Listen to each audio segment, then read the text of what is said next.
குறிவைக்கப்படுகிறார் உதயநிதி. திமுகவின் முதல் குடும்பத்தை தொட்டுவிட்டது இடி. சிறை செல்ல காத்திருக்கிறார் உதயநிதி.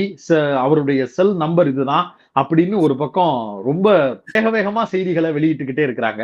என்ன நடக்குது சார்? வழக்கமாக இந்த மாதிரி ஏதாவது பேசுனீங்கன்னா அல்லது பேச கூப்பிட்டீங்கன்னா ஏதோ ஒரு இஷ்யூவை பத்தி தானே பேசுவீங்க. இது ஏதோ ஒரு காசிப் மேகசின்ல வந்த ஒரு காசிப்பை பத்தி பேசுற மாதிரி எஃபெக்டோட பேசுறீங்களே.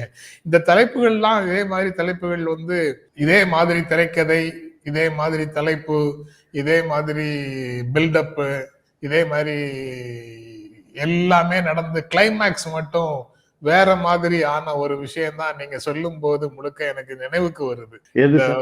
2011-12 இருந்து 2G அப்படின்னு இந்தியாவே உலுக்கும். இப்ப நீங்க தமிழ்நாட்டை உலுக்கும் டாஸ்மாக் ஊழல்னு சொல்றீங்க. அப்போ அது இந்தியாவை உலுக்கும் 2G ஊழல் அப்படின்னு சொன்னாங்க. 1,70,70,000 கோடியா?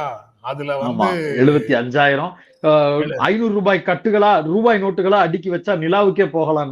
நிலாவுக்கே போகலாம்.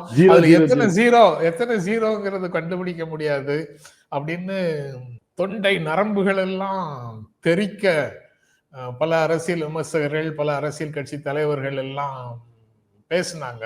அது பெரிய ஏற்போடவும் இருந்தது. மக்கள் மத்தியிலையும் மற்றவங்க மத்தியிலையும் அந்த கேம்பெயின் இந்த மாதிரி ஒரு அவதூறையே வந்து ஒரு பெரிய பிரச்சாரமாக முன்னெடுக்க முடியும்னு அது வரைக்கும் இந்தியா பார்க்கவில்லை. அதனால அது இந்தியாவை உலுக்கிய பெரும் ஊழல்னு சொன்னா கரெக்ட் தான். அது உலுக்கிடுச்சு. ஆனா அவதூறு ஊழலா இல்லையான்றதுதான் கடைசியா தீர்ப்பு சொல்லுச்சு. கடைசியாக கிளைமேக்ஸ்ல வந்தது. கோடை விடுமுறை கூட உட்கார்ந்து காத்துட்டு இருந்தேன், கதவை திறந்து வச்சுட்டு காத்துட்டு இருந்தேன். ஆனா இந்த குற்றச்சாட்டுகளை மெய்ப்பிப்பதற்காக சிபிஐ வரவே இல்லை, யாருமே வரல அப்படின்னு சிபிஐ கோர்ட் நீதிபதி சொல்லிட்டு ராஜாவை விடுவித்து விட்டார்.